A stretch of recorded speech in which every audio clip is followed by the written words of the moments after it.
The Naked Gun from the files of Police Squad. Coming this Christmas to a theater near you.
Coming to America, released on June 29, 1988, is the kind of comedy that makes you smile even before the first joke lands because the whole setup feels so full of life. Directed by John Landis, the film mixes romantic comedy with fish-out-of-water adventure, a formula that seems simple but works so well because of the heart and clever details packed inside it. At its center is Eddie Murphy, who at the time was already a huge star thanks to hits like Beverly Hills Cop and Trading Places. Here, he isn't just the lead actor, but the movie's creative engine. He came up with the story idea himself and brings a warm, playful energy that keeps the whole thing moving.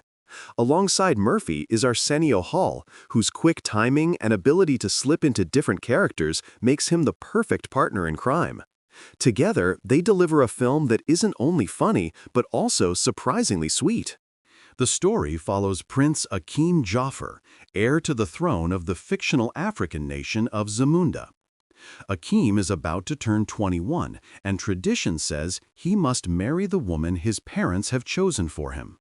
But he wants something different, someone who loves him for who he is, not for his royal title or wealth. This is a classic romantic setup, but the movie gives it a fresh spin. Instead of staying in his gilded palace, Akeem convinces his best friend and servant, Semi, to travel with him to the United States in search of a woman who will arouse my intellect as well as my loins, as he puts it, with a mix of sincerity and humor. They land in Queens, New York, a place as far as you can get from Zamunda's luxury, and try to blend in as ordinary guys. That contrast, royalty hiding in plain sight, creates endless opportunities for comedy without ever turning mean-spirited. What makes the premise stand out is how it balances broad laughs with a gentle exploration of love, culture, and independence. Akeem doesn't just want romance, he wants a real connection, and he's willing to mop floors in a fast food restaurant to find it. Watching someone who grew up in gold-plated halls clean up after customers at a burger joint is both hilarious and oddly inspiring. It's the kind of setup that lets the audience think about what truly matters in life. Is it status? Or is it shared values? That question quietly runs underneath the jokes and sight gags, giving the film a bit more weight than you might expect from a late 80s comedy. The casting is a huge part of the magic. Eddie Murphy shows off a range that was rare for mainstream stars at the time, slipping into multiple disguises with heavy makeup and different voices. He doesn't just play Akeem, he's also the old barbershop owner Clarence, the white Jewish customer Saul, and a loudmouthed singer named Randy Watson, among others. Each character feels distinct enough that first-time viewers are often surprised when the end credits reveal Murphy behind them all. Arsenio Hall matches him with equal versatility, playing everything from a slick ladies' man to a sharp-tongued barber.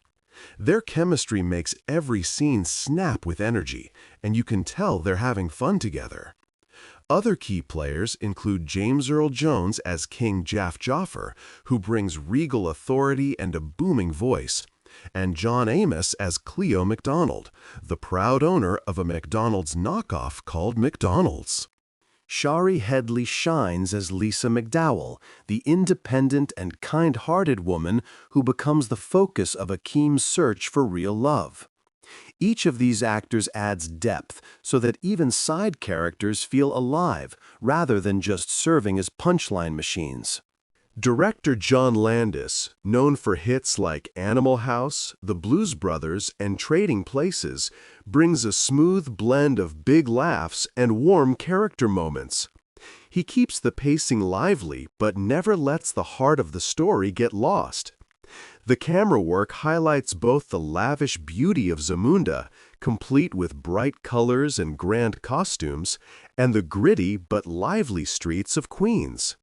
Landis also knows when to hold a shot so the actor's expressions can sell a joke or a quiet moment of truth. The editing allows scenes to breathe, which makes the humor feel natural rather than forced. Without giving away any key twists, it's safe to say the film moves from a simple fish-out-of-water comedy to a story about personal choice. Akeem's journey isn't about rejecting his heritage, but about shaping his own future. The plot lets him stumble through awkward misunderstandings, deal with greedy suitors, and face his own expectations before he finds someone who accepts him as an equal. Even if you guess where it might end, the path there is filled with enough surprises, sharp dialogue, and heartfelt exchanges that it never feels predictable. From a wider view, Coming to America stands out because it celebrates cultures without mocking them. Zamunda is not treated as a cheap joke. Instead, it's shown as a proud, vibrant kingdom with rich traditions and a loving, if slightly overbearing, royal family. Queens, on the other hand, is portrayed with a rough charm, full of quirky side characters and everyday struggles. The film finds humor in differences, but always circles back to shared humanity. That positive tone helped it connect with audiences across backgrounds. In this analysis, I'll be diving into how the movie fits within the romantic comedy and fish-out-of-water genres, how Eddie Murphy and the team developed the script, and how Landis's direction shaped everything from the lively street scenes to the grand palace interiors.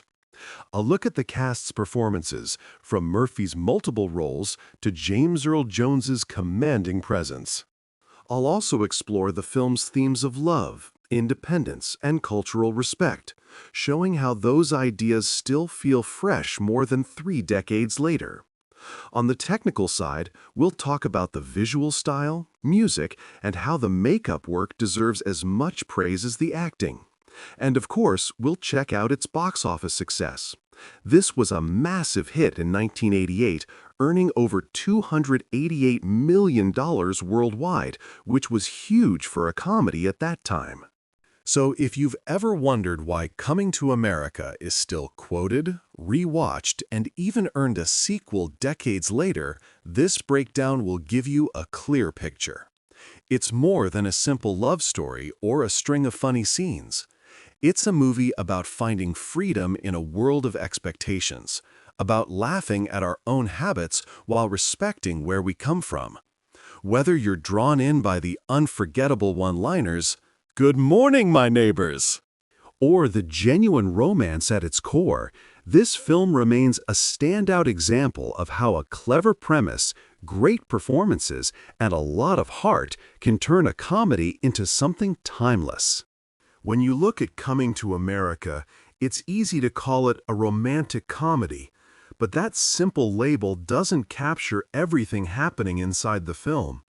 It blends several genres at once: romance, comedy, fish-out-of-water story, and even a quiet coming-of-age tale. At its heart, it is a love story, following Prince Akeem as he searches for a partner who will love him for who he truly is. That puts it squarely in the romantic comedy tradition, but the way it plays with culture, identity, and social class gives it extra layers. Romantic comedies usually start with two people meeting in a funny or awkward way, facing obstacles, and finally realizing they belong together. Coming to America delivers all of that, but it adds a royal twist. The hero is a prince pretending to be poor, which flips the usual dynamic of someone trying to marry up. Instead of chasing wealth or status, Akeem is walking away from it, and that single choice changes the entire feel of the story. Think about the typical 1980s rom-coms. Films like When Harry Met Sally, 1989, or Moonstruck, 1987, focused on city life, witty conversations, and regular people sorting out their feelings. Coming to America joins that crowd with sharp dialogue and New York City settings, but it also pulls in the big spectacle of a fairy tale kingdom. The opening scenes in Zamunda, with golden palaces, lush gardens, and grand ceremonies, could belong in a classic Disney story. Yet, instead of a helpless princess waiting to be rescued, we have a prince escaping privilege to scrub floors at a burger joint. That's a fun reversal of what audiences expect from both fairy tales and romantic comedies. It keeps the movie light and fresh while still giving viewers the comfort of a love story that feels destined to work out. The film also fits comfortably within the fish-out-of-water tradition, where a character from one world is dropped into a completely different culture. Think of Crocodile Dundee, 1986, with an Australian bushman in New York, or even earlier classics like Roman Holiday, 1953, where a princess hides among common people. Eddie Murphy and writer David Sheffield clearly knew how well that formula works.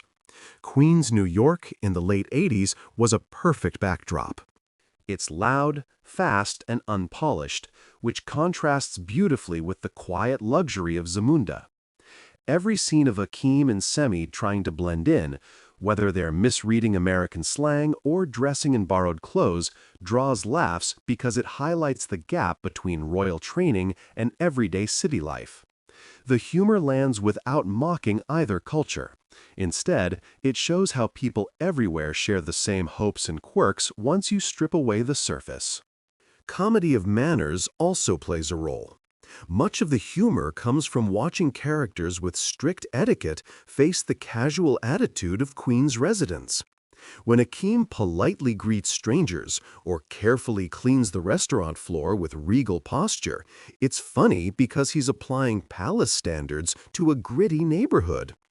This is similar to the style of older comedies like My Fair Lady or The Importance of Being Earnest, where social class differences create tension and laughs. John Landis leans into that tradition by letting the jokes unfold naturally instead of forcing punchlines. Another big influence is classic screwball comedy. Movies from the 1930s and 40s, like Bringing Up Baby, often featured mistaken identities and characters hiding who they are. Akeem's secret, that he's a prince, is pure screwball material.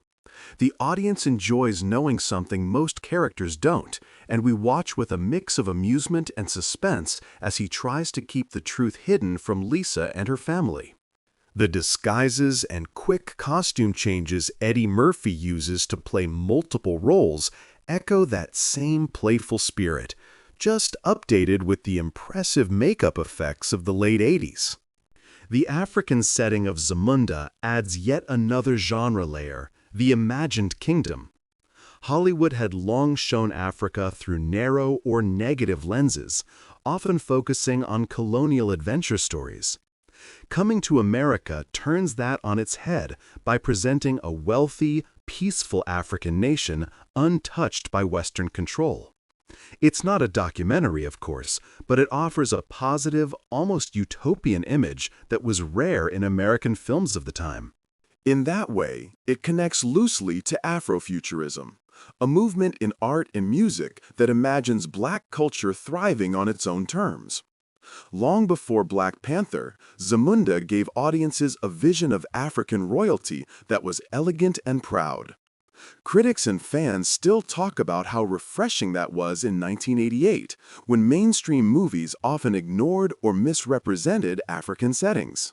The movie also carries the fingerprints of Eddie Murphy's earlier successes. You can feel the energy of Trading Places, another John Landis film where Murphy played a streetwise man thrown into a rich environment. Here, the roles reverse. A rich man plays poor. Both films use class contrast to create comedy while quietly asking who we are beneath money and titles. Murphy's Saturday Night Live roots show through in the way he and Arsenio Hall jump between characters. The barbershop scenes, where Murphy and Hall play nearly every customer, feel like extended SNL sketches, but they serve the story by showing the diversity of voices and opinions in Queens.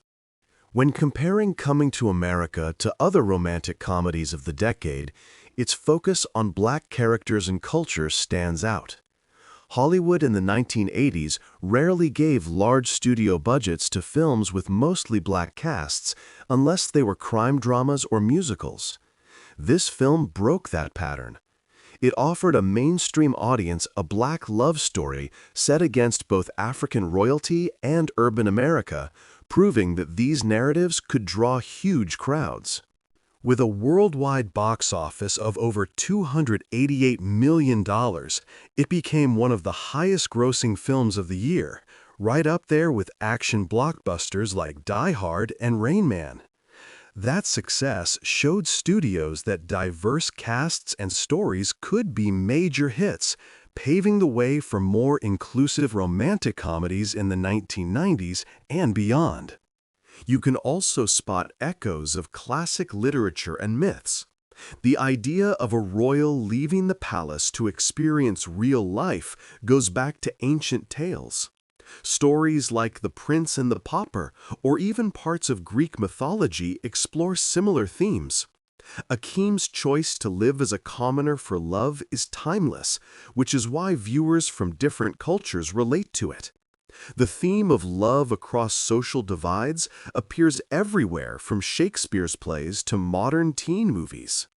By grounding a modern comedy in that universal idea, the filmmakers tapped into something audiences instinctively understand. John Landis's direction supports these genre blends by refusing to stay in one lane. He opens with sweeping shots of Zamunda, full of bright colors and grand music, almost like an old Hollywood musical. Then he drops us into the noisy streets of New York with handheld shots and fast dialogue, closer to a gritty urban comedy. The shift in visual style mirrors the story's clash of worlds. Composer Nile Rodgers adds another layer with a soundtrack that mixes lush orchestration for the royal scenes and funky 80s beats for Queens. That musical contrast works like a second narrator, reminding us of the two worlds colliding. What makes the film's genre mix so satisfying is how seamless it feels.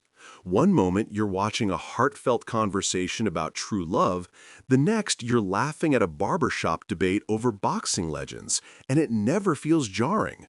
The script and performances keep the tone balanced so the audience can enjoy romance, slapstick, and cultural satire all at once.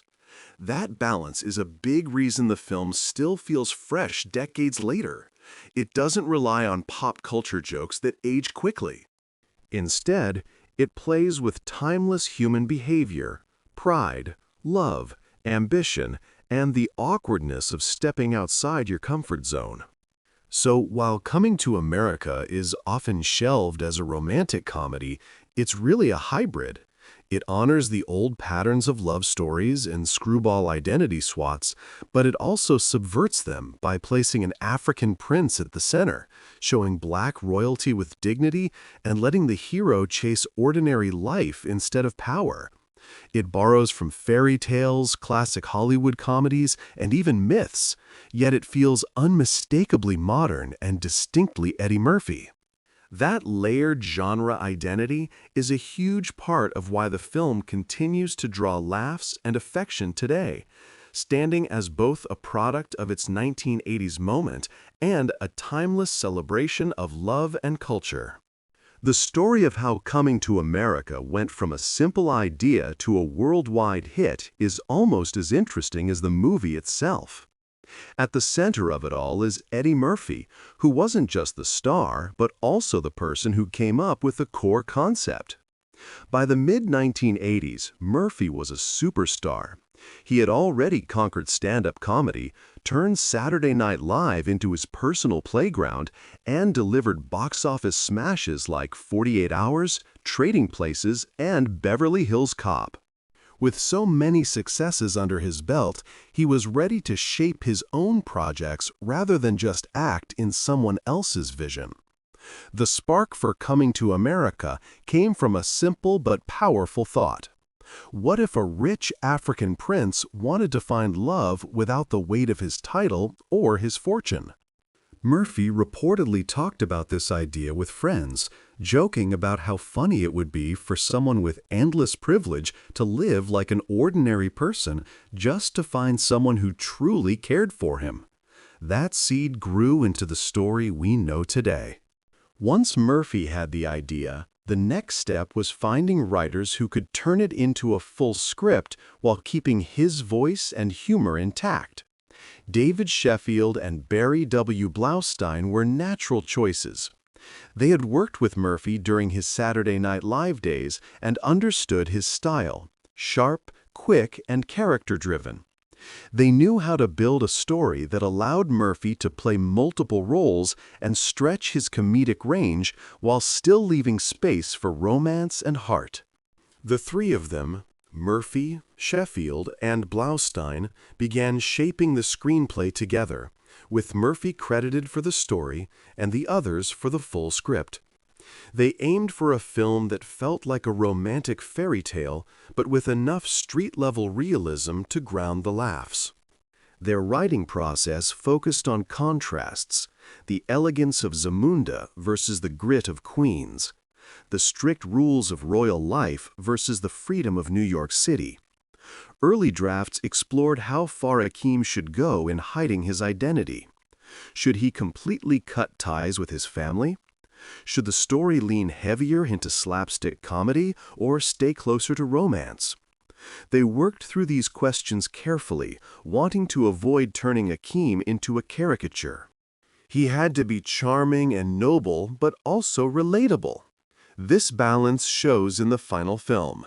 Akeem is funny without ever being the butt of the joke. His kindness and humility drive the story, which keeps the audience rooting for him.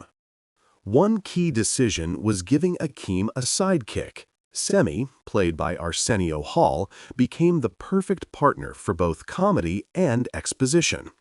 Through their conversations, we learn about Zamunda's traditions and Akeem's desire to break free.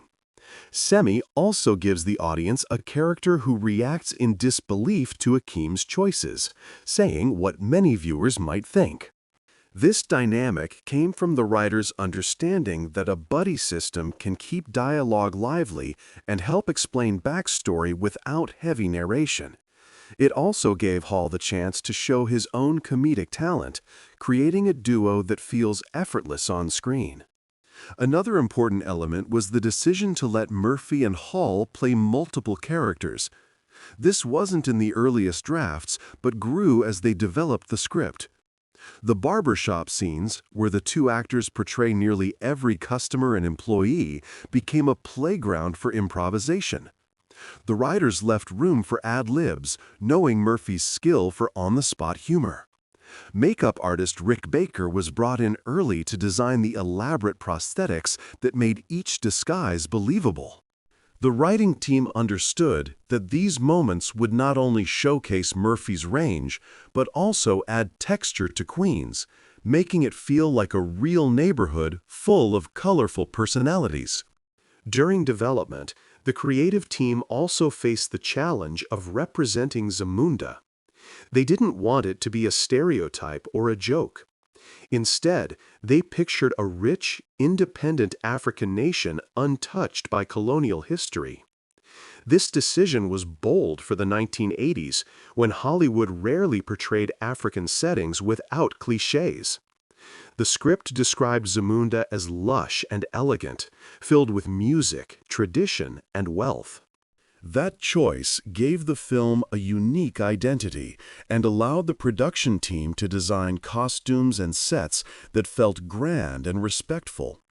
Writers Sheffield and Blaustein worked with Landis and costume designer Deborah Nadoolman to weave cultural details into the dialogue and visual world.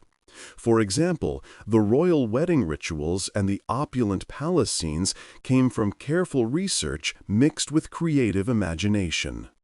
As the script evolved, there were debates about tone. Should the movie be a broad comedy or a gentle romance with funny moments?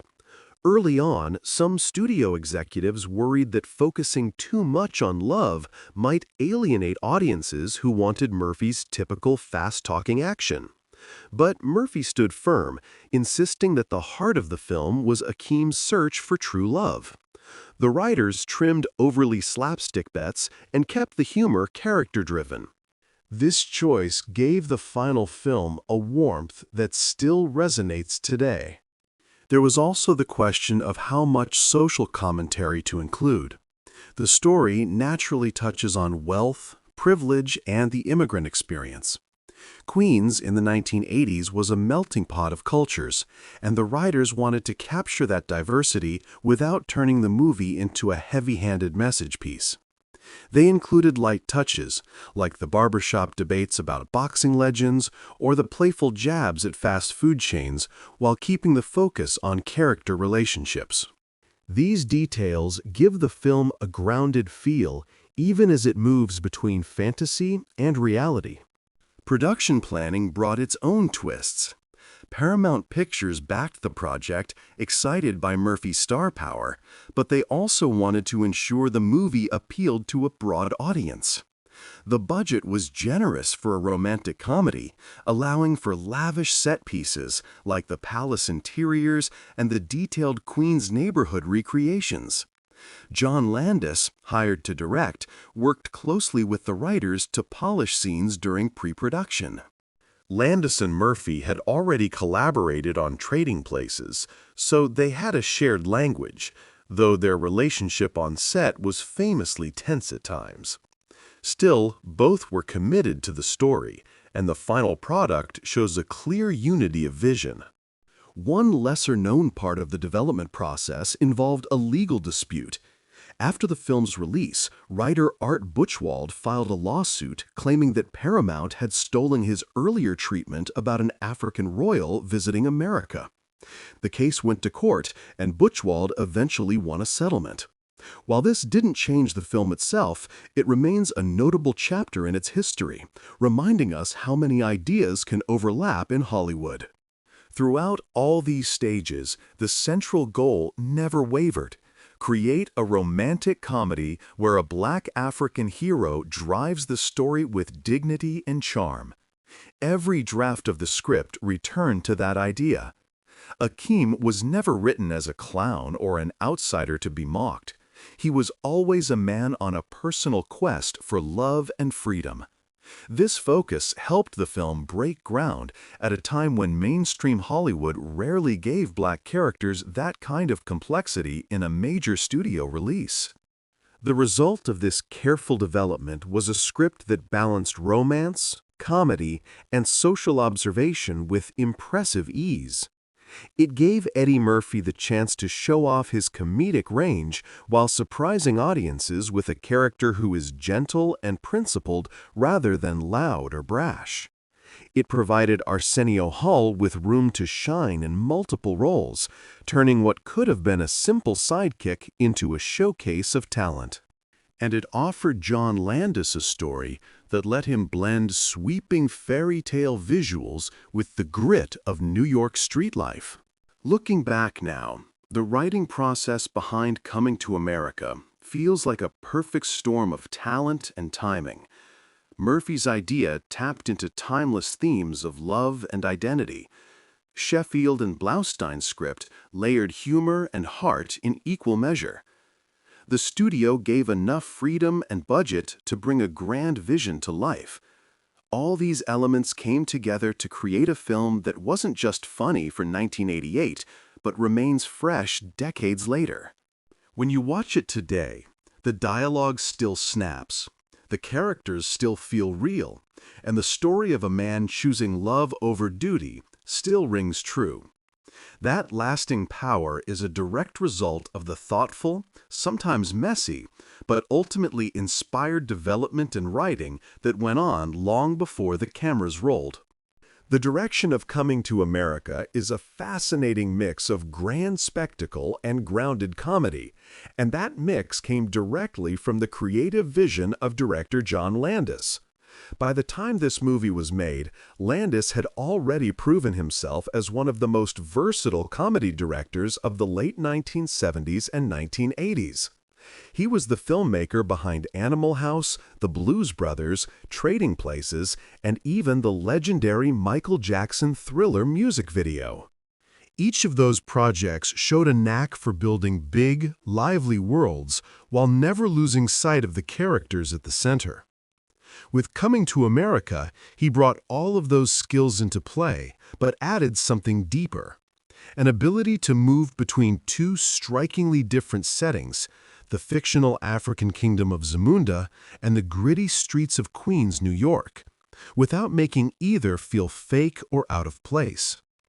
That alone required a careful eye and a steady hand. Landis approached the film like two movies in one. The first part is a fairy tale romance set in an African paradise. The opening scenes sweep across lush landscapes, marble floors, fountains, and gold-plated halls, all of which needed to feel like a believable, thriving culture. He filled these early sequences with bright colors and a rhythm that feels almost like a musical. The camera lingers on wide shots of Zamunda's palace, capturing its size and elegance. When we first meet Prince Akeem, the atmosphere is almost dreamlike. Servants carrying out morning rituals, petals scattered across his path, royal musicians playing in the background. Landis wanted the audience to believe in Zamunda as more than a backdrop for jokes. He instructed the design and costume departments to create a kingdom that could stand proudly next to any Hollywood epic. That creative decision gave the story weight. Instead of being a parody of African culture, Zamunda comes across as a rich and vibrant place, a kingdom with its own history and traditions, even if those traditions are invented for the movie. Then, with almost a snap of the fingers, Landis flips the tone. When Akeem and Semi arrive in Queens, the visuals shift to a colder, more realistic style. The lighting becomes harsher, the camera more mobile. You can practically feel the chill of a New York winter and smell the steam from the street vents. He doesn't romanticize the city. He shows graffiti, crowded sidewalks, and the rough edges of late 80s urban life. Yet he never lets it become grim or depressing. Instead, Queens feels energetic, alive with a humor of its own. Landis captures the small details, the chatter in a local barber shop, the sound of traffic, the clatter of a busy diner, to make the neighborhood pulse with character. Moving between these two worlds without losing the audience was one of his biggest creative challenges, and it's part of why the film still feels rich and layered. Another signature of Landis's direction is how he uses pacing and timing to let both the comedy and the romance breathe. Some comedies of the era rushed from gag to gag, afraid to lose the audience's attention.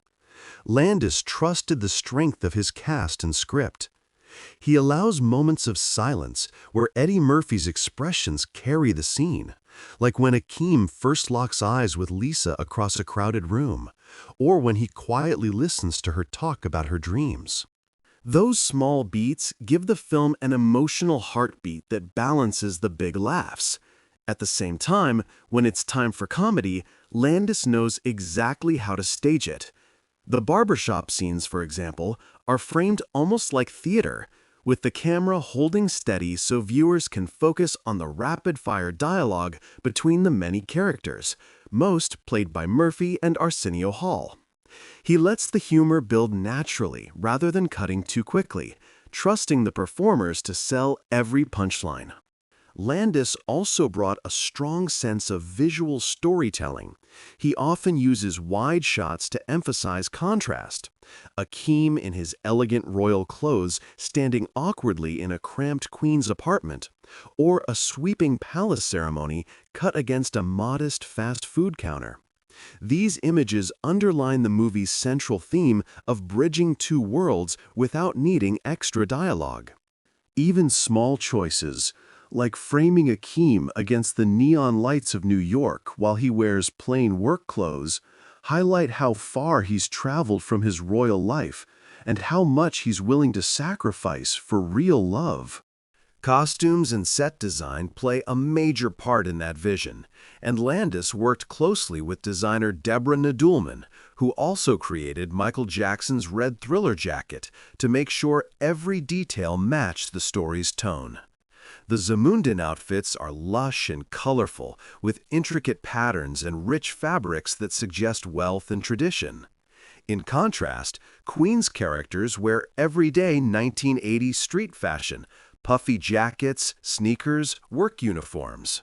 When Akeem and Semi first try to blend in, their two perfect coats and polished shoes make them stand out like royalty in disguise, and Landis's camera lingers on those small giveaways. That visual storytelling supports the comedy without a single extra line of dialogue. The director's collaboration with Eddie Murphy was famously complicated, and that tension in some ways fueled the film's creative energy. Landis and Murphy had worked together on Trading Places years earlier, but by the time of Coming to America, Murphy was one of the biggest stars in the world. Landis later admitted in interviews that they argued on set about control and creative decisions. Murphy had strong ideas about how scenes should play out, while Landis pushed to keep the story balanced between comedy and romance. Their disagreements could be heated, but the end result shows a surprising harmony. The film doesn't feel like it belongs to just one person's vision. It's a true blend of Landis's classic comedy instincts and Murphy's modern, character-driven humor. One of Landis's smartest creative calls was allowing Murphy and Arsenio Hall to play multiple roles. Instead of hiding these performances as mere gimmicks, he showcased them. The camera treats each character as real, never winking at the audience. When Murphy appears as the old Jewish man Saul or the soul singer Randy Watson, the makeup and direction are so seamless that many first-time viewers don't realize it's the same actor until the credits roll. Landis keeps the focus on character interactions rather than pointing out the trick, which makes the comedy more surprising and the world of Queens feel bustling and varied. Music is another layer of his vision. Landis worked with composer Nile Rodgers, known for his funk and disco hits, to create a score that bridges royal grandeur and urban rhythm. Rodgers delivers sweeping orchestral pieces for Zamunda and upbeat, streetwise tracks for New York. Landis places these cues carefully so the audience feels the shift in culture as soon as the music changes. He even uses silence for effect. In a few key moments, like when Akeem watches Lisa without speaking, The absence of music makes the scene more intimate, drawing us closer to the character's emotions. Editing under Malcolm Campbell kept the final cut sharp. Landis insisted on letting the film breathe at just the right moments. Quick cuts drive the humor in fast-paced scenes like the barbershop debates, while longer takes give romantic moments a sense of sincerity. He avoids the frantic style that some late 80s comedies used, which is one reason the movie still feels easy to watch decades later. Landis also had a talent for building a sense of place. Queens is not just a backdrop, it becomes a character. The narrow streets, flashing store signs, and constant movement tell a story of their own. He shot on real locations when possible, mixing them with carefully built sets so that the line between reality and fiction is hard to see.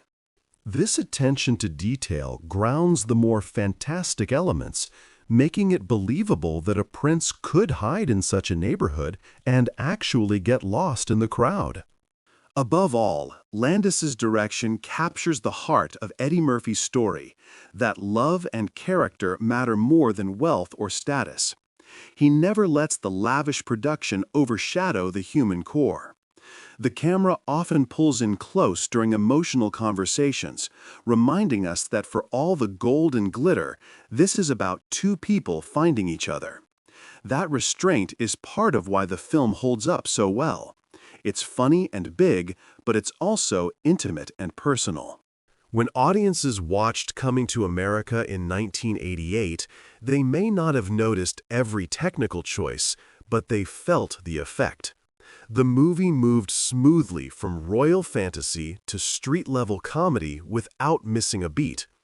Landis's creative vision made sure that Eddie Murphy's idea wasn't just a collection of jokes, but a fully realized world where a love story could feel both magical and real. Even today, that careful direction stands out. It proves that great comedy isn't just about punchlines. It's about creating a world where every laugh, every glance, and every quiet moment belongs. The performances in Coming to America are the heart of why the film has lasted so long, and why it still feels alive decades after its release. Eddie Murphy was already a superstar by 1988, but this movie gave him room to do something different. Instead of playing a loud, fast-talking wise guy like in Beverly Hills Cop or 48 Hours, here he leans into quiet charm and gentle humor. His Prince Akeem is kind, polite, and almost innocent, a young man who wants to be seen for his heart rather than his title. Murphy plays him with a warmth that is hard to fake. Watch the way his face lights up when he first meets Lisa, or how he listens when she talks about her dreams. He doesn't rush his lines or rely on big gestures. It's all in the small details. Soft smiles, a slight tilt of the head, a pause before speaking. Those choices make Akeem believable as someone raised in luxury but eager to understand real life. Critics at the time were surprised by how understated he was. Some even wrote that it proved Murphy was more than just a joke machine, that he could carry a romantic lead with the same ease that he carried an action comedy. But Murphy didn't stop with Akeem. One of the movie's most talked about creative feats is how he plays multiple other characters without turning it into a simple stunt. Under heavy makeup, he becomes Clarence, the lively barbershop owner, Saul, the old Jewish customer, and the over-the-top singer Randy Watson. Each one is so distinct that audiences in 1988 often had no idea they were watching the same actor. Clarence moves with quick energy, talking a mile a minute and waving his hands like someone who's been cutting hair and gossiping for decades. Saul is slow and bent with age, his voice a gravelly mumble full of wisecracks. Randy Watson struts and preens like a washed-up lounge act who thinks he's a star. Murphy's ability to disappear into each role shows how much he loves character work. It's not just funny, it builds the world of Queens by filling it with personalities that feel real. Arsenio Hall matches Murphy's energy in his own way. As Semi, Akeem's friend and servant, Hall is the perfect comic counterweight. Where Akeem is hopeful and calm, Semi is impatient and a little spoiled. He hates the cold apartments, the messy streets, and the idea of living like a regular New Yorker.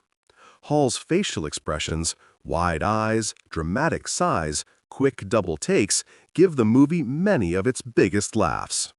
Their friendship feels natural, like two people who have known each other since childhood, teasing each other but always sticking together. And just like Murphy, Hall also dives into multiple disguises. He plays Morris the barber, a loudmouth preacher named Reverend Brown, and even a woman in the nightclub scene. Each role is different enough that if you didn't know better, you might think the movie had a much larger cast. Their combined transformations became a signature of the film, inspiring later comedies where actors play many roles, from The Nutty Professor to Austin Powers. Shari Headley, who plays Lisa McDowell, gives the film its emotional center. Lisa could have been a simple love interest, but Headley makes her feel like a real person with her own dreams and strength. She isn't dazzled by money or titles. From the first moment we see her working at her father's fast food restaurant, she comes across as smart and grounded. Headley plays her with a quiet confidence, never overacting. When Lisa questions Akeem about his values, or when she stands up to her controlling father, her calm but firm tone shows she won't be pushed around. That makes her romance with Akeem more believable. She isn't falling for a prince, she's falling for a man who treats her with respect. In interviews years later, Headley said she loved that Lisa was written as independent and thoughtful, and you can see that pride in every scene. James Earl Jones brings commanding power to King Jaffe Joffer, Akeem's father. Jones's deep, unmistakable voice gives every line weight, whether he's teasing his son or laying down royal commands. He moves like someone who has ruled for decades and expects to be obeyed. Yet Jones also shows flashes of humor and softness, especially in the final scenes when he sees how much Akeem loves Lisa. His presence reminds the audience that Akeem comes from a proud and intimidating world, which makes his choice to live humbly in Queens even more striking. Madge Sinclair, as Queen Aeolian, balances Jones perfectly. She's regal and elegant, but also quietly warm. She supports Akeem's search for true love and subtly challenges her husband's strict ways. Their scenes together give a glimpse of a long marriage built on mutual respect, adding depth to the royal family. John Amos plays Cleo McDowell, Lisa's father, with both bluster and heart. Cleo is a man who built a small empire with his fast food restaurant, and he's proud of it. Amos makes him funny without turning him into a clown. His over-the-top ideas for Lisa's future husband and his constant worry about status are played for laughs, but there's also a believable fatherly concern underneath. When he finally realizes Akeem's worth, Amos delivers the change of heart with just enough softness to feel earned. Eric LaSalle, as Daryl Jenks, Lisa's flashy boyfriend, gives the movie its perfect wrong guy. With his shiny soul-glow hair and self-absorbed grin, Daryl is the complete opposite of Akeem. LaSalle plays him with a slick confidence that makes every arrogant line funny. He isn't evil, just shallow and spoiled, which makes his eventual rejection easy for audiences to enjoy. Even smaller roles shine. Louis Anderson, as the awkward fast food worker Maurice, adds a touch of Midwestern charm. The barbershop extras, the churchgoers, the club patrons, All of them feel like people you could meet on a real New York street. Landis encouraged improvisation, and many of the side characters bring their own quirks that make the world richer. What makes these performances remarkable is how well they work together. The cast balances big comedy with sincere emotion. Scenes like the chaotic dinner at the McDowell house are funny because every actor commits fully to their character's point of view. No one is trying to steal the spotlight, they're all serving the story.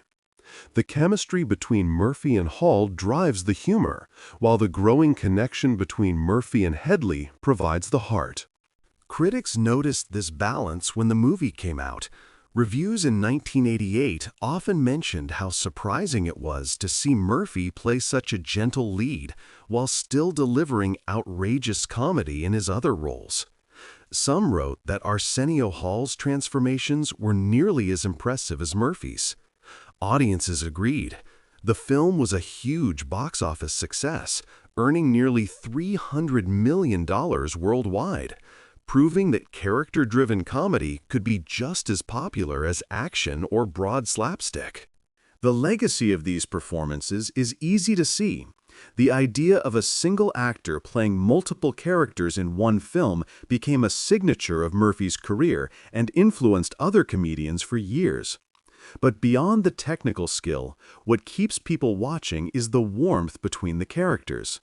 Prince Akeem's kindness, Lisa's independence, Semi's grumbling loyalty, and even Cleo's stubborn pride create a story that feels timeless.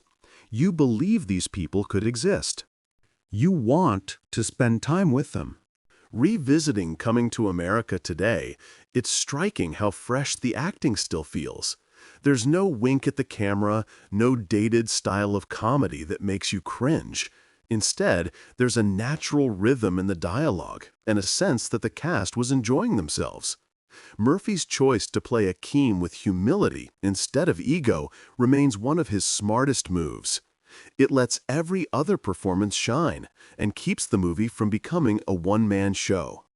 That generosity, combined with the talents of the entire cast, is why the film continues to draw laughs and smiles more than 30 years later.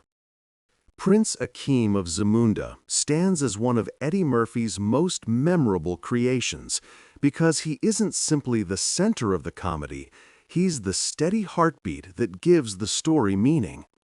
From the first moments of the film, when we see him waking up in a palace so rich it feels almost unreal, servants waiting to brush his teeth, musicians playing as he strolls through gardens, you understand that this is a man who has never wanted for anything material. Yet even in those opening scenes, there is a flicker of quiet unrest.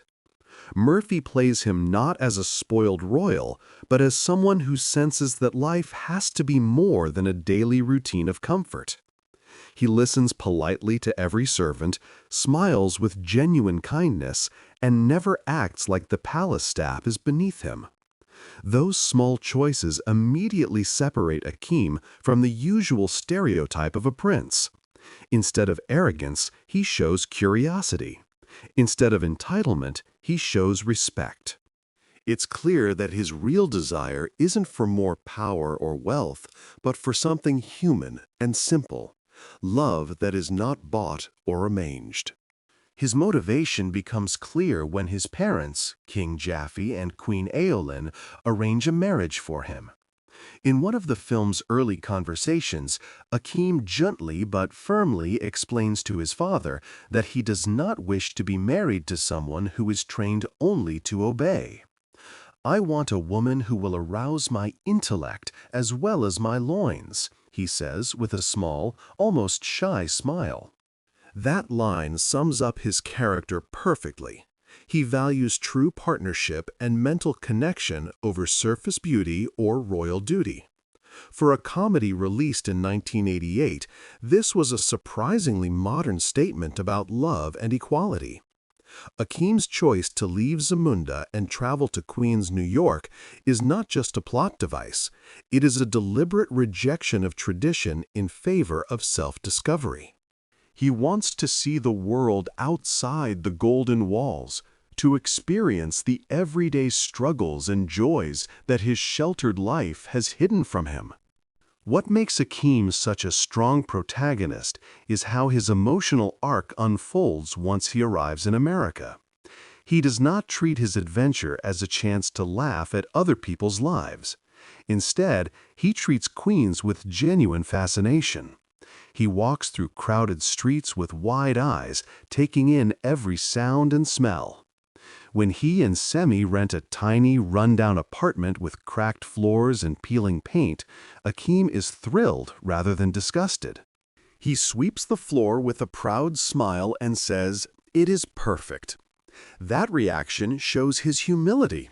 He wants to start at the bottom, to earn every experience. In another scene, when he takes a job mopping floors at McDowell's fast food restaurant, he doesn't complain or hide his royal background for laughs. He simply works, greeting customers and cleaning tables with care. The way Murphy performs these moments, with small nods, a quiet joy, and a refusal to make Akeem seem superior, cements him as a hero who learns by living. Throughout the film, Akeem's kindness toward everyone around him stands out. He treats the loud barbershop regulars, the nosy neighbors, and the customers at McDowell's with the same courtesy he would show royalty. When robbed on the street, he doesn't lash out. When insulted by rude patrons, he remains calm. This consistency is part of his growth. He doesn't have to change his values to adapt to New York. Instead, the city tests those values and proves their strength. Even when Semi tries to convince him to reveal his wealth, or when the temptation to use money to impress Lisa arises, Akeem stays true to his belief that love must come from honesty. His greatest victory is not in winning Lisa's heart, but in holding on to his integrity while navigating a world completely different from his own. Akeem's relationship with Lisa McDowell provides the emotional spine of the story and shows how he grows through genuine connection.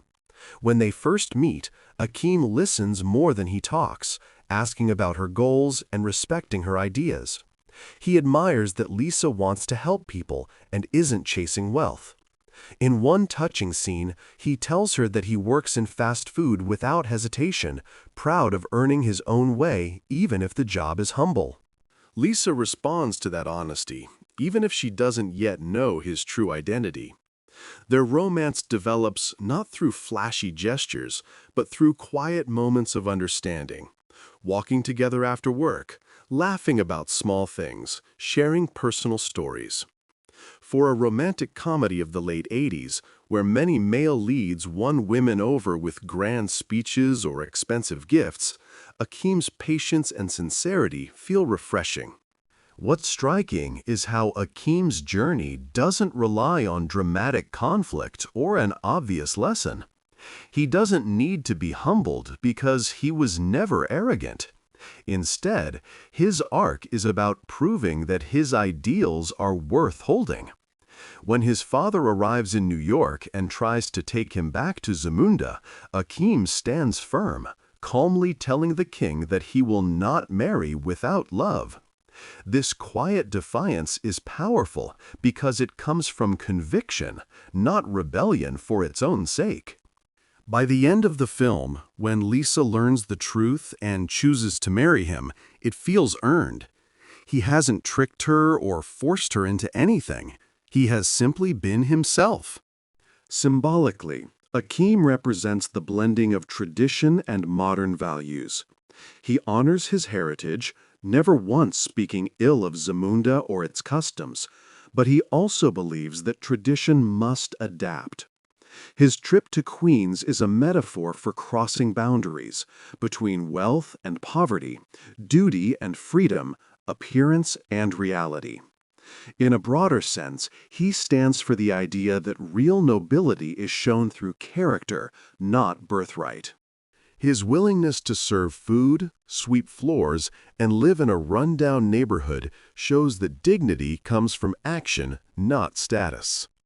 Akeem's portrayal also reflects an important cultural moment in American cinema.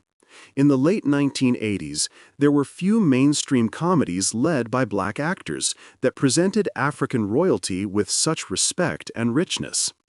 Instead of stereotypes, Zamunda is shown as a thriving, beautiful nation with advanced traditions and joy. Through Akeem, audiences saw a positive, dignified image of African identity at a time when Hollywood rarely offered it. Eddie Murphy, already one of the biggest stars in the world, used his influence to craft a character who was not only funny, but regal, loving, and principled. Critics at the time praised Akeem's depth. Reviews noted that while the film was a broad comedy, its hero felt unusually layered. He could be gentle and polite in one moment and slyly funny in the next. Murphy's choice to underplay the role rather than dominate every scene allowed the supporting cast to shine and made Akeem's quiet confidence even stronger. Decades later, audiences still respond to that warmth. In fan discussions, many people talk about how they admire Akeem's patience and respect for women, calling him a dream lead for a romantic comedy. His impact goes beyond the movie itself. Prince Akeem became a touchstone for how a male protagonist can be both masculine and tender, ambitious yet humble. He doesn't win through force or wealth, but through kindness and honesty. In a genre where male leads often rely on flashy gestures or quick jokes, Akeem stands out as a hero whose strength lies in listening and understanding. That balance of comedy, romance, and moral clarity is what makes him unforgettable. By the film's end, when Akeem and Lisa ride in the royal carriage after their wedding, the audience isn't just cheering for a prince who got the girl. They're cheering for a man who proved that love and respect matter more than gold or tradition. His journey, from a sheltered palace to the bustling streets of Queens and back again, shows that the greatest adventure is not about conquering new lands, but about staying true to who you are while embracing the wider world. That is why Prince Akeem remains one of Eddie Murphy's finest roles, and why his story continues to resonate, inviting every viewer to believe that dignity and kindness are the highest forms of royalty. When you first think about coming to America, it might seem like there isn't a villain in the usual sense. There's no evil mastermind plotting against Prince Akeem, no dangerous crime boss or world-ending threat. Instead, the film uses a softer kind of antagonism. People and situations that challenge Akeem's search for genuine love and freedom. This choice is clever because it keeps the story warm and human. It shows that sometimes the hardest obstacles aren't dark enemies, but the ordinary forces of tradition, pride, and misunderstanding. The closest thing to a traditional antagonist is Daryl Jenks, played with slick charm by Eric LaSalle. Daryl is Lisa's longtime boyfriend, and everything about him screams shallow confidence. From the first moment he appears, with his shiny, perfectly styled soul glow hair and his smug grin, you know he's meant to represent exactly what Akeem doesn't want to become. Daryl is obsessed with appearances. His car is flashy, his clothes scream status, and he assumes that money and looks will win any heart. Even his family is in on the act. His parents act as if their wealth and the success of the Soul Glow brand make them royalty in Queens. LaSalle plays him with just the right balance of arrogance and silliness. He never crosses into cruelty, which keeps the film light, but he's self-absorbed enough that you can't wait to see him lose. Every scene with Daryl underlines the contrast with Akeem. Where Akeem listens, Daryl interrupts. Where Akeem is humble, Daryl brags. One of the funniest moments comes when Daryl loudly announces their engagement at the McDowell family dinner without even asking Lisa first. The awkward silence that follows tells you everything about his character. He sees Lisa as a prize, not a partner. Cleo McDowell, Lisa's father, is another figure who at first seems like an obstacle. Played by John Amos, Cleo is a proud businessman who owns the McDowell's fast food restaurant, a clear parody of McDonald's, right down to the golden arches, which he insists are legally different because they are golden arcs. Cleo is hilarious because he takes his small empire as seriously as if he were running a global chain. He wants the best for Lisa, but his idea of best is shaped by money and status. To him, Daryl looks perfect. Rich family, steady income, and a shiny image. At first, he sees Akeem, who pretends to be a poor foreign student working as a janitor, as far beneath his daughter. Cleo's suspicious glares and blunt questions create tension whenever Akeem visits the house. Yet Cleo isn't a cruel man. He is a father who worked hard to build his business and naturally wants security for his child. His transformation is one of the film's quiet successes. As he watches Akeem's patience and honesty, he slowly realizes that character matters more than wealth. By the end, when he softens toward Akeem and even stands up to the intimidating King Jaffe, Cleo proves that his love for Lisa is stronger than his obsession with status. King Jaffe Joffer, played with commanding presence by James Earl Jones, serves as a more subtle antagonist. He loves his son, but he represents the heavy weight of tradition and royal duty that Akeem is trying to escape. When he arrives in Queens dressed in full regal attire, complete with lion skin and servants, he is both intimidating and darkly funny. His deep voice can silence a room, and when he declares that Akeem must marry the woman chosen for him, it feels like an unshakable law.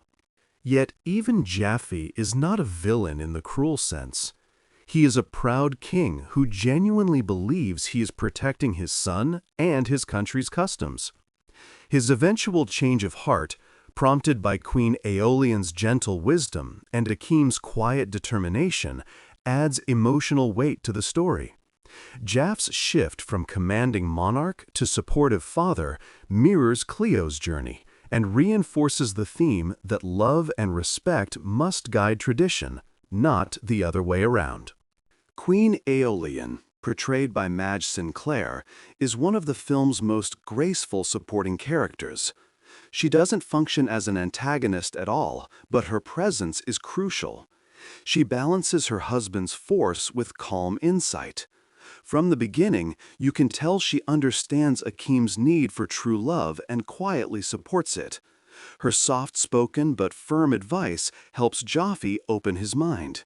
In many ways, Aeolian represents the wisdom of compromise, the idea that even long-held customs can evolve. Outside the royal family, the supporting cast fills Queens with vibrant life. Arsenio Hall, aside from playing Semi, disappears into several hilarious side roles. Reverend Brown, the excitable preacher whose booming voice fills the church. Morris, the old barber with endless opinions.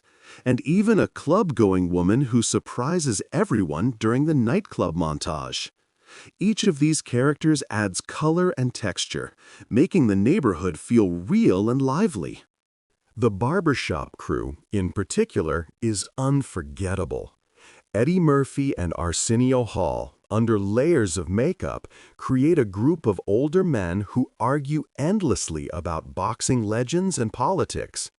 Their playful debates about whether Joe Louis or Muhammad Ali was the greatest boxer provide some of the film's sharpest comedic exchanges. What's special is how natural they feel. They're not just comic relief, they represent the everyday voices of Queens, a chorus of locals who unknowingly witness a prince in disguise. Lisa McDowell's sister, Patrice, played by Allison Dean, deserves mention as well. Patrice is flirtatious, bold, and often overlooked in discussions of the film, but she adds an important layer to Lisa's world. While Lisa is thoughtful and cautious, Patrice is spontaneous and fun-loving. Her quick crush on Akeem, before realizing he isn't rich, creates small comedic misunderstandings and highlights how different Lisa's values are. Patrice isn't shallow, just curious, and her energetic personality keeps several scenes lively. Then there are the Soul Glow family members, who act as a mirror of everything Akeem is running from. Daryl's parents, with their shiny suits and constant bragging, are caricatures of materialism. Their over-the-top dinner conversation, filled with awkward boasts about their product, is pure satire of 80s consumer culture. They're not evil, but they embody the empty glamour that the film gently mocks. Even the smallest roles leave an impression. Louis Anderson, as Maurice the McDowell's employee, brings a Midwestern friendliness that contrasts with the bustling New York setting. In a brief but funny scene, he explains his 5-year plan to rise from washing lettuce to assistant manager. That speech, while played for laughs, actually fits the movie's theme of ambition without arrogance. The landlords of Akeem and Semi's rundown apartment add another layer of gritty humor, casually reacting to chaos and gunshots like it's just another Tuesday. What makes all these supporting characters memorable is how they challenge or illuminate Akeem's journey. None of them feel like filler. Daryl's arrogance shows us the kind of relationship Lisa must reject to find real happiness.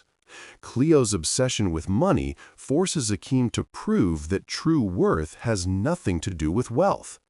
King Jaff's strictness tests Akeem's resolve to follow his heart. Even the barbershop guys, though unaware of his identity, serve as a kind of Greek chorus, commenting on strength, pride, and what makes a man great. Each one pushes Akeem closer to understanding himself and winning Lisa's trust. The brilliance of Coming to America is that it avoids painting anyone as purely bad. Every character, even the ones who create obstacles, has understandable motives. Daryl is vain, but he isn't cruel. He's simply a product of a flashy, status-driven culture. Cleo is protective, not greedy for greed's sake. King Jaffa believes in tradition because he thinks it keeps his family and country strong. By keeping its antagonists grounded, the film stays lighthearted and relatable. Audiences can laugh at their flaws without hating them. This approach also allows the movie to focus on its true conflict, Akeem's struggle between expectation and personal choice. The people around him are reflections of that struggle. Some, like Lisa and Queen Aeolian, encourage his independence. Others, like Daryl and King Jaffa, challenge it. In the end, when Jaffa blesses the union and Cleo accepts Akeem, it feels satisfying, not because a villain has been defeated, but because hearts have changed. The film reminds us that sometimes winning people over is more powerful than defeating them. Looking back, the supporting cast is one of the reasons Coming to America still feels so alive. Their personalities fill every corner of the screen, turning a simple romantic comedy into a rich tapestry of voices and faces. Whether it's a quick argument about boxing, a flamboyant church sermon, or a quiet moment of parental love, these characters make Queens feel real and give Akeem's journey texture and meaning. Without them, the story would lose much of its humor and warmth. They may not be villains in the classic sense, but they are essential to every laugh, every challenge, and every lesson that shapes the prince who just wants to be seen as a man. One of the quiet pleasures of Coming to America is how fully it invites you into two different worlds and makes each feel alive.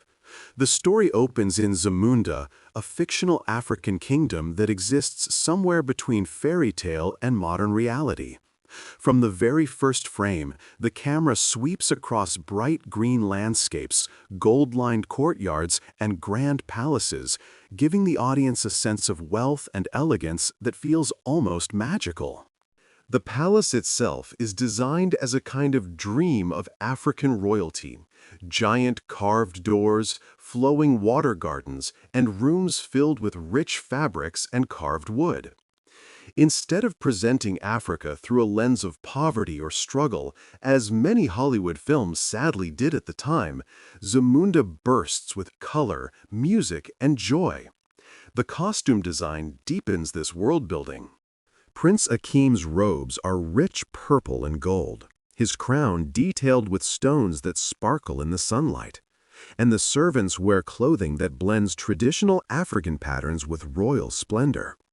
Director John Landis and costume designer Deborah Nadoolman Landis, who also created the iconic red jacket for Michael Jackson's Thriller video, wanted Zamunda to feel timeless.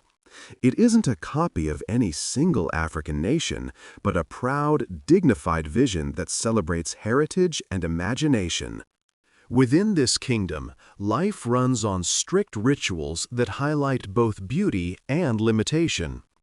The morning routine, where attendants brush Akeem's teeth, bathe him, and even sprinkle rose petals at his feet, is filmed with both humor and care. It's funny to see someone so pampered, but the detail of each step, the coordinated servants, the luxurious bath, the perfectly arranged dining table, makes it believable. The grand wedding preparation scenes, with dancers moving in perfect rhythm and drums echoing through the palace, further root Zamunda in a culture of tradition. Music plays a key role here, blending African rhythms with orchestral swells to create a sense of pageantry. Even the animals, a royal elephant strolling across the courtyard, for example, add to the idea that Zamunda is a place of wonder. These touches give the viewer a vivid sense of a functioning society with its own rules, customs, and history, even though we never see beyond the palace and its immediate grounds. The world feels deep enough that you can imagine life beyond what the camera shows. When Akeem decides to leave for Queens, the movie shifts gears completely, and the contrast is both funny and revealing. Queens in the late 1980s is loud, gritty, and full of life. Instead of golden halls, we get cracked sidewalks and graffiti-covered brick walls. Instead of rose petals, there is trash blowing down the street. Yet the film never mocks Queens.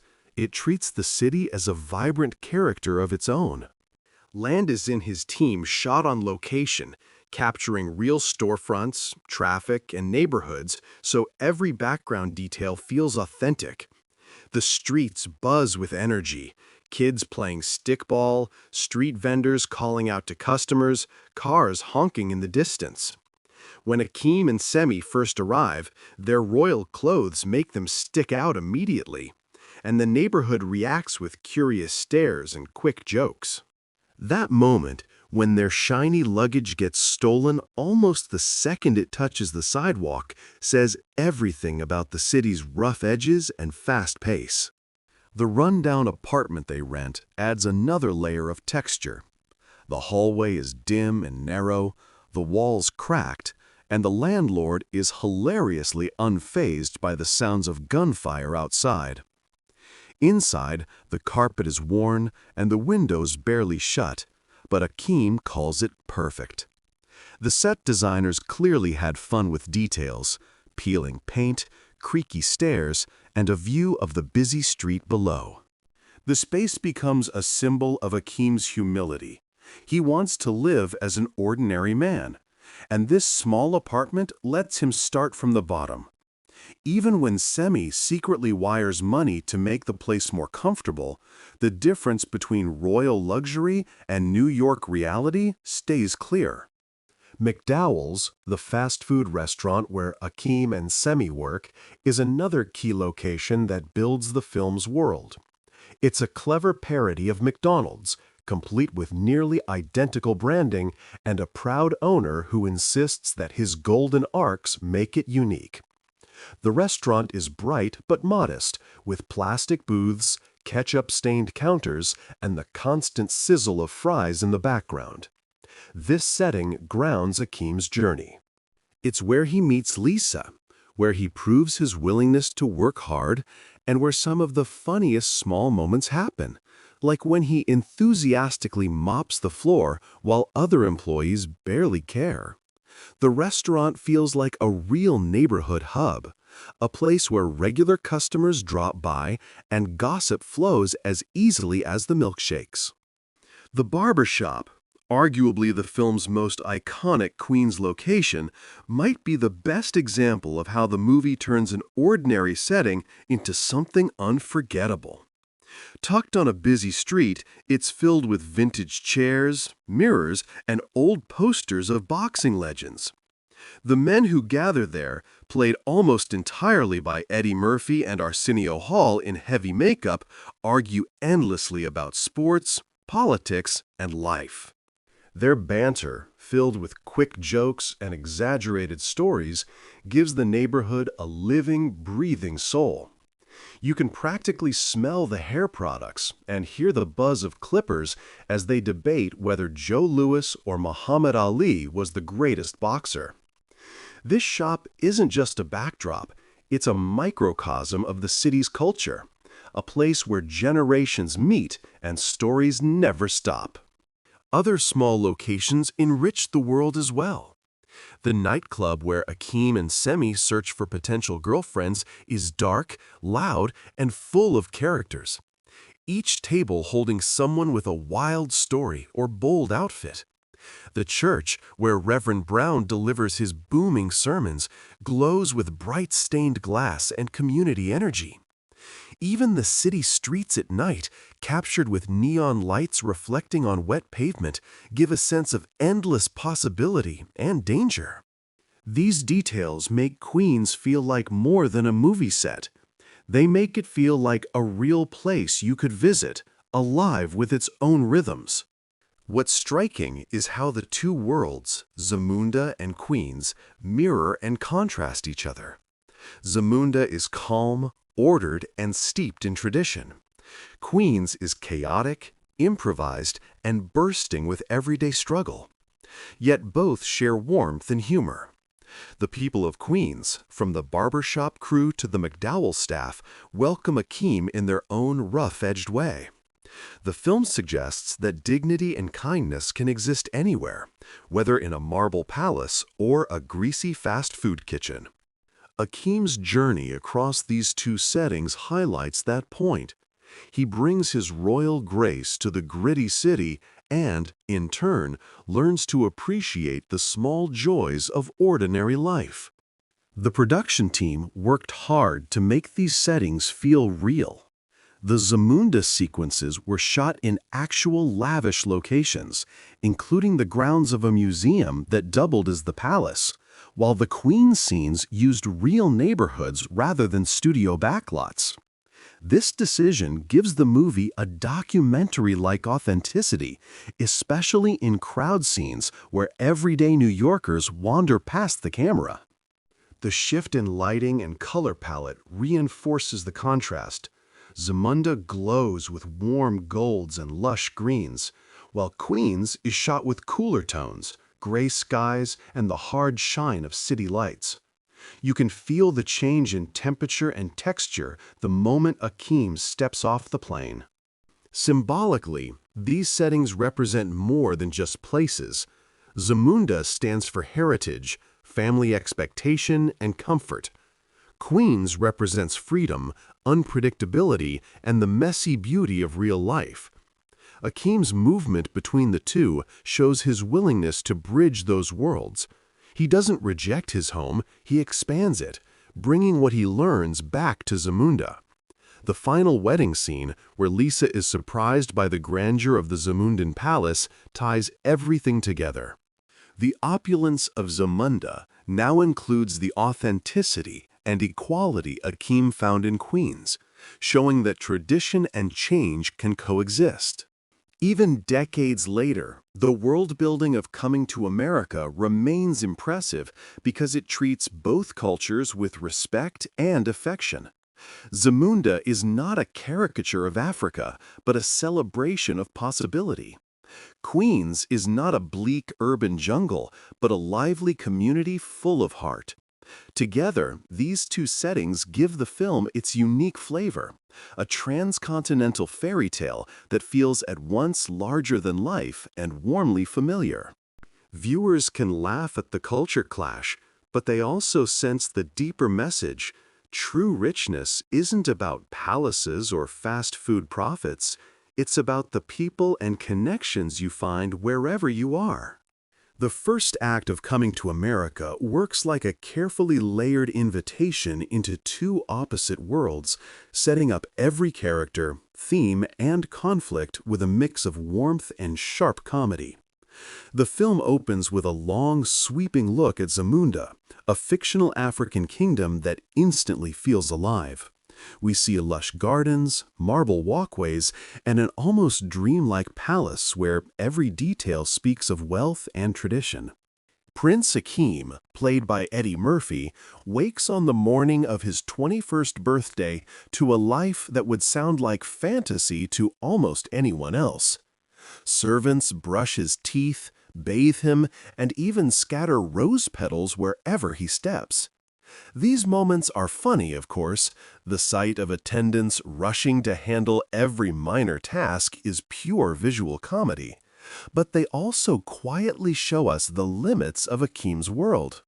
From the very start, director John Landis uses these over-the-top rituals to plant the idea that luxury can also be a kind of cage.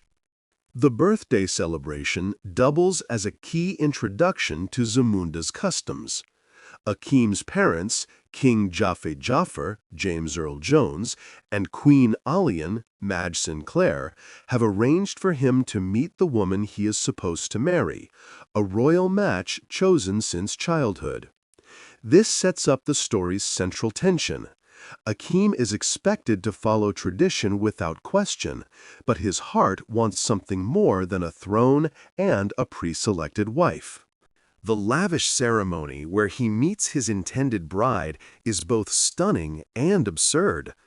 Dancers in bright silks move in perfect rhythm to pounding drums, and the bride-to-be arrives with flawless poise, reciting every line that shows her obedience.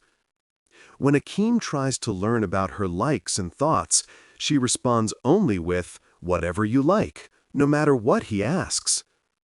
That exchange, funny on the surface, signals the deeper conflict. How can he share a life with someone who has no voice of her own? It's a small scene, but it reveals his need for an equal partner and sets the stage for his decision to break free. The way the film introduces Akeem's personality is smart and economical. He's polite to servants, curious about the world beyond the palace, and even playful with his loyal friend Semi, played by Arsenio Hall. In just a few early conversations, we see that he isn't spoiled or cruel despite a lifetime of privilege. He wants independence and authenticity, something no amount of royal power can give.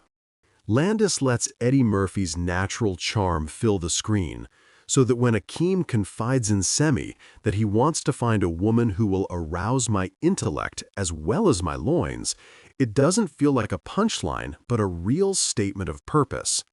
This simple but powerful desire, love based on choice and respect, becomes the engine of the story.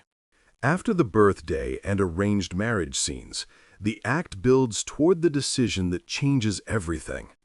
Akeem argues gently but firmly with his father, explaining that he wishes to travel and see the world before taking on royal duties. The king assumes his son merely wants to sow his royal oats, and, in a way, that misunderstanding helps Akeem get permission to leave. This conversation is filled with the kind of dry humor that the movie does so well.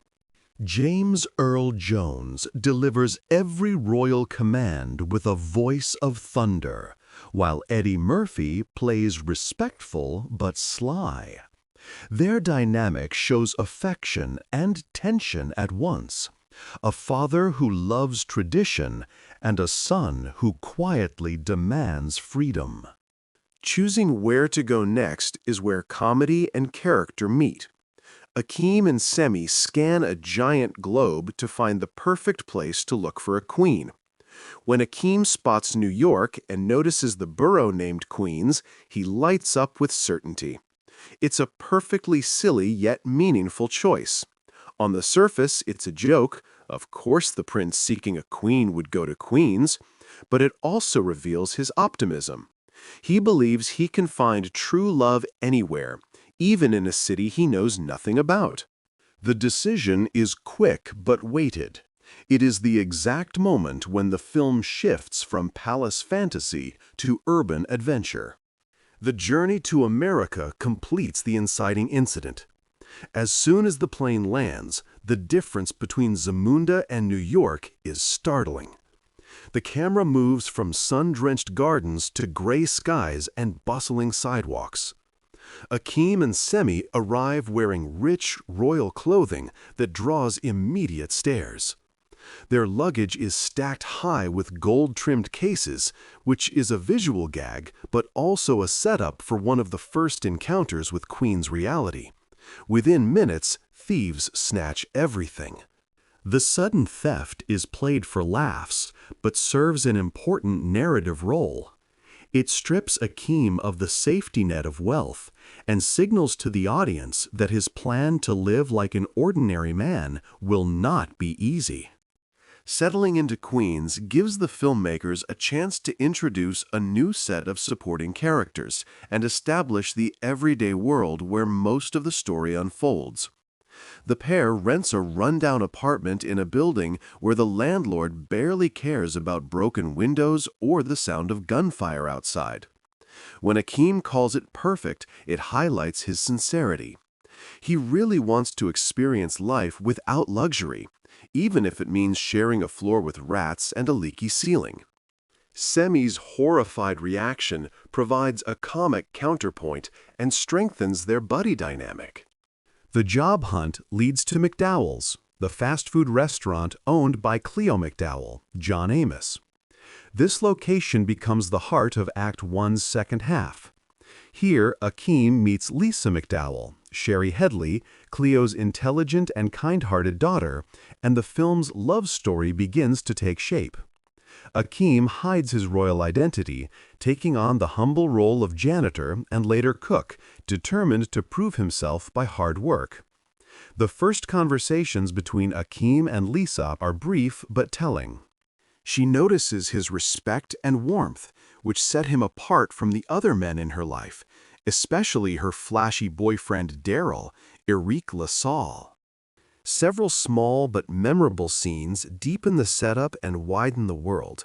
The raucous nightclub visits where Akeem and Semi meet a parade of eccentric women, a neighborhood barbershop where Murphy and Hall, in heavy makeup, play multiple characters who debate boxing history and joke with razor-sharp timing, and the community events that show Queens as lively and diverse.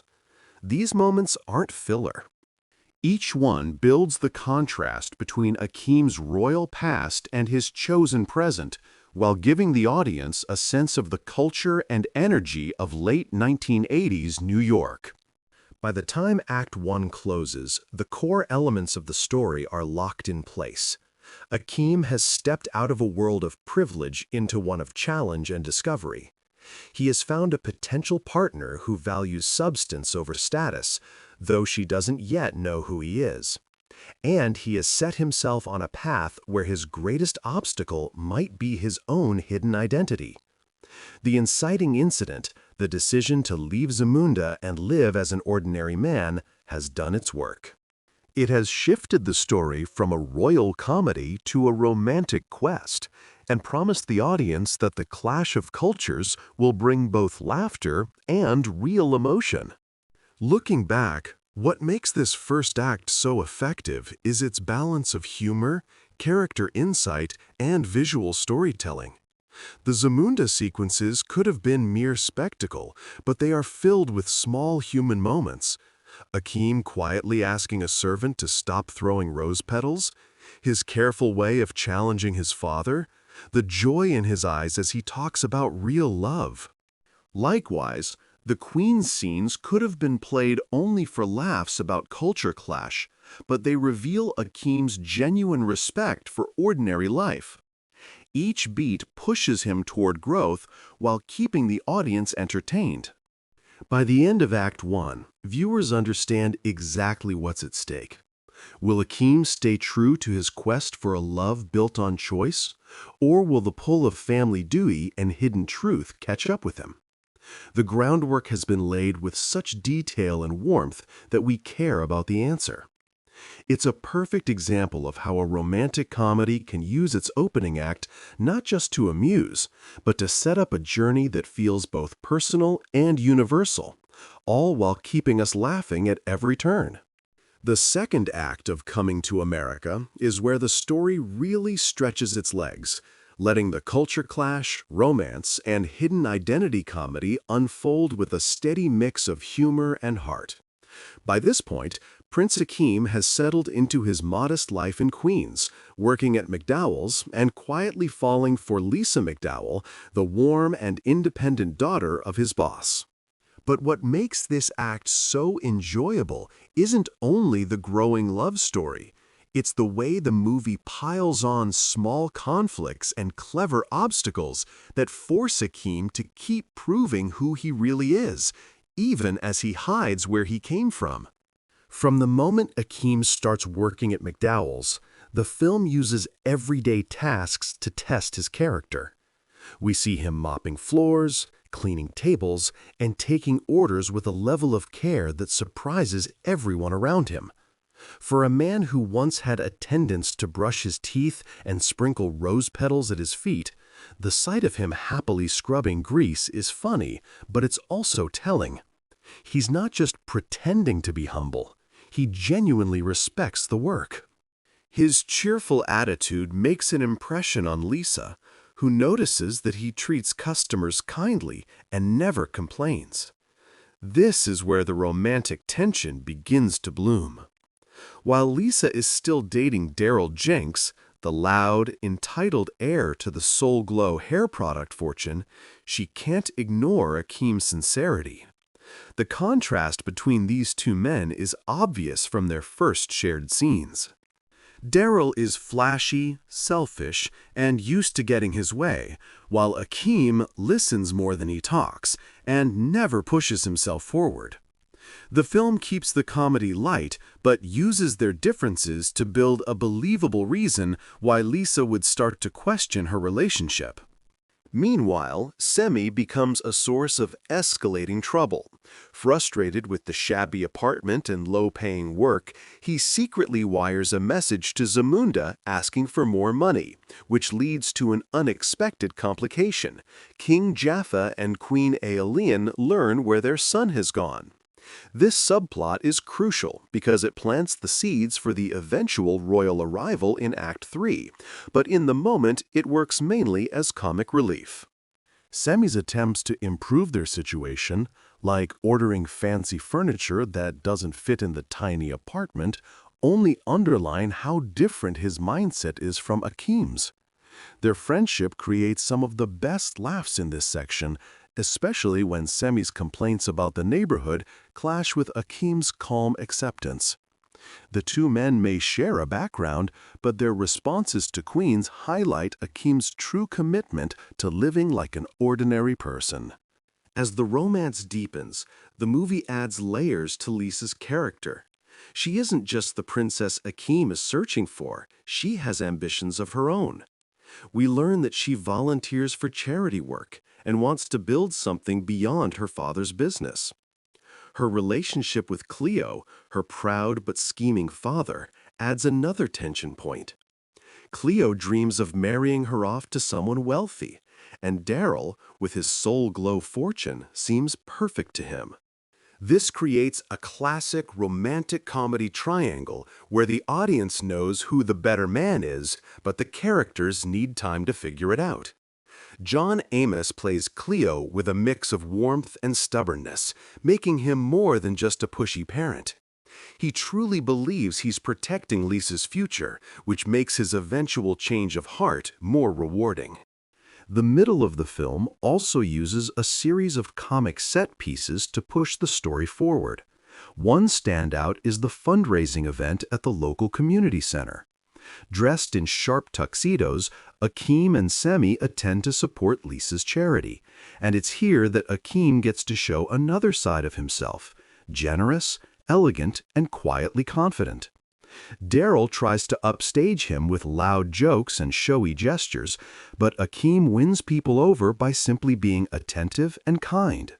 The contrast is played for laughs, yet it also serves the larger theme. True worth isn't about wealth or flash, but character. Lisa notices this too, and we see her affection for Akeem grow as Daryl's arrogance becomes harder to ignore.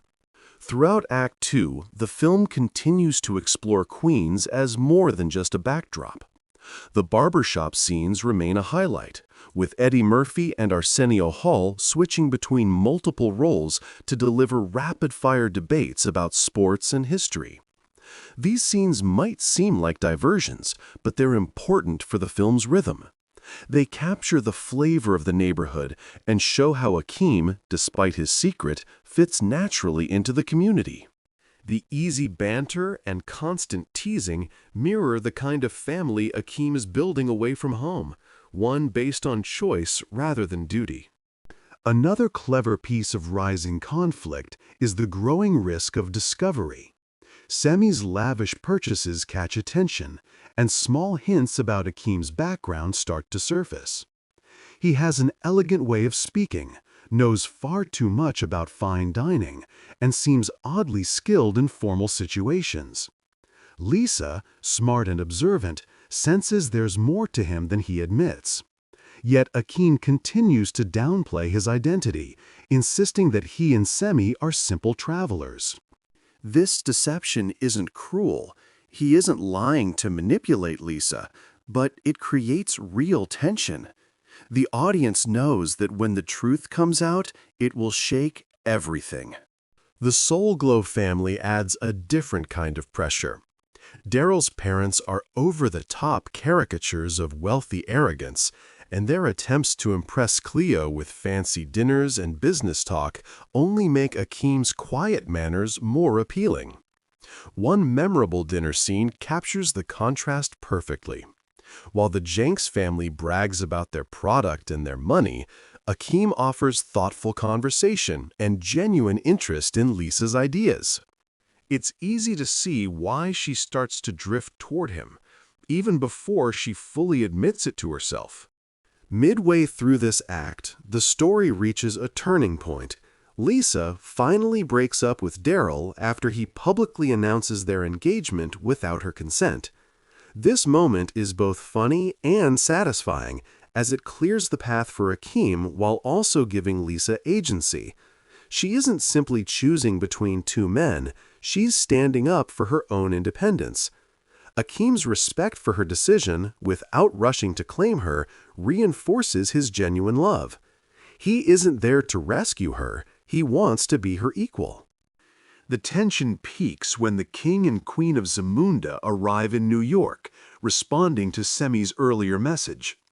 Their sudden presence raises the stakes dramatically. For the first time, Akeem's two worlds collide. His parents expect him to return and marry the woman chosen for him, while he struggles to keep his true identity hidden from Lisa. These scenes are filled with comic gold. James Earl Jones sweeping through McDowell's in full royal attire is unforgettable, but they also carry emotional weight. Akeem faces the possibility of losing the life and love he has built. Even before the final act, the film hints at the emotional showdown to come. Lisa's growing suspicion, Cleo's shifting opinion, and the mounting pressure from Zamunda create a sense that the truth can't stay buried. Yet, Akeem remains calm and patient, showing that his journey is about more than winning a bride. He's proving to himself and to everyone else that love and personal choice matter more than tradition or wealth. By the close of Act 2, all the threads are pulled tight. Akeem has won Lisa's heart, but not yet her trust. The king and queen's arrival threatens to undo everything, and Semi's earlier meddling hangs over them like a storm cloud. The audience feels both excitement and dread, knowing the inevitable reveal will test every relationship. What started as a romantic fish-out-of-water comedy has grown into a story about identity, courage, and the willingness to choose love on one's own terms. What makes this second act so rich is its balance of romance, comedy, and quiet drama. The jokes land, whether it's a barbershop argument about boxing or Semi's horrified reaction to their grim apartment, but each laugh serves a larger purpose.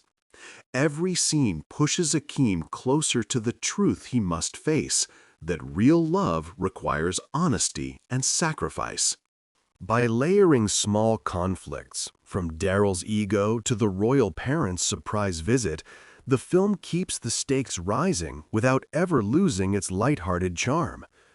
By the time the curtain falls on Act 2, viewers are fully invested, ready for the final revelations and the emotional payoff that only a carefully built story can deliver.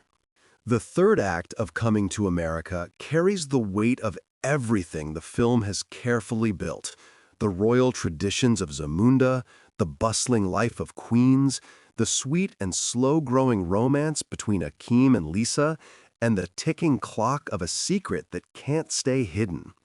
Up to this point, the story has kept the tension playful. Akeem's deception feels harmless because we know his heart is true, but once his parents arrive in New York, the stakes jump to their highest level. What began as a light-hearted journey to find love suddenly turns into a test of honesty, identity, and courage, and the payoff is both funny and moving. The royal entrance is a spectacle in itself. King Jaffe Joffer and Queen Aleon sweep into Queens with a full entourage, dressed in rich furs and gold, their presence like a thunderclap in the modest McDowell's restaurant. John Amos, as Cleo McDowell, delivers priceless double takes as he realizes the quiet young man mopping his floors is actually heir to a vast African kingdom. The entire fast food staff stops in their tracks, the ordinary rhythm of their day shattered by this sudden display of wealth and authority. James Earl Jones plays the king with commanding power. His voice alone fills the room, while Madge Sinclair's queen offers a softer, more observant counterbalance. Their arrival alone signals to the audience that the secret is out and that the story is racing toward a showdown. Lisa's reaction to the truth is the heart of the climax. Up until this point, she has fallen for Akeem because she believed he was a humble, hard-working man who respected her independence. When she learns that he is actually a prince and that he has hidden this from her, she feels betrayed. Cherie Headley plays this moment with a quiet anger that cuts deeper than shouting ever could. Her hurt isn't about his wealth, it's about trust. She thinks he lied to manipulate her, to play a game with her feelings, and for a moment it seems like everything they built together will collapse. This is the emotional peak of the film. The person Akeem loves most doubts his character, and the values he left Zamunda to prove are suddenly questioned. Akeem's response shows how far he has grown. He doesn't argue or try to dazzle Lisa with promises of riches. Instead, he tells her simply, "I want a woman who will love me for who I am, not for what I am." It's the same truth he spoke to Semi in the palace at the very start, but now it carries the weight of his entire journey. He's no longer the curious prince sneaking out of a gilded cage. He's a man who has lived his choice, faced hardship, and learned that honesty matters more than any throne. When Lisa walks away, unsure if she can forgive him, the scene holds a quiet ache. Eddie Murphy underplays the moment, letting silence and a soft, hopeful gaze say everything. The confrontation between Akeem and his father adds another layer of intensity. King Jaffe expects his son to return home, abandon this experiment, and marry the woman chosen for him. Their argument is sharp but respectful, filled with the push and pull of tradition versus freedom. The king thunders about duty and royal blood, while Akeem calmly insists that he wants love built on choice. This clash is not just about romance, it's about generational change.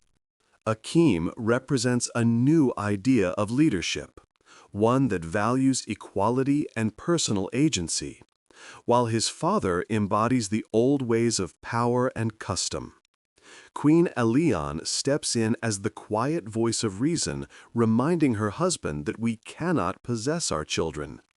Her gentle but firm words shift the tide, showing that even a mighty king must bend when love is at stake. The tension reaches its highest point during the iconic rain-soaked chase through the subway. Determined not to lose Lisa, Akeem follows her into the crowded station, abandoning any royal dignity to plead his case. The setting, a cramped, wet, and noisy train, stands in perfect contrast to the golden halls of Zamunda. Here, he is just a man in love, surrounded by everyday New Yorkers who watch with curiosity and empathy. Their brief conversation is raw and heartfelt. Lisa questions whether life as a queen is something she even wants, and Akeem refuses to pressure her. He offers to give up the throne if it means being with her, a declaration that stops her in her tracks. This is the true climax of the film, Akeem proving, with both words and actions, that his love is unconditional and his freedom complete. Yet Lisa, still processing the shock, steps off the train, leaving the resolution uncertain. For a romantic comedy, this is a bold choice. The movie allows a beat of genuine doubt, making the eventual happy ending feel earned rather than automatic. Akeem returns to Zamunda with a heavy heart, preparing for the wedding he promised to avoid. The palace, once a symbol of comfort, now feels like a prison again. The familiar rituals, the rose petals, the grand music, the endless attendance, seem colder in the absence of the woman he loves. The wedding sequence is staged like a royal dream, gold-draped halls, chanting musicians, and hundreds of guests in brilliant costume. Akeem walks toward the altar with quiet resignation, ready to honor his duty even if it breaks his heart. The audience shares his surprise when the veiled bride turns to reveal Lisa herself.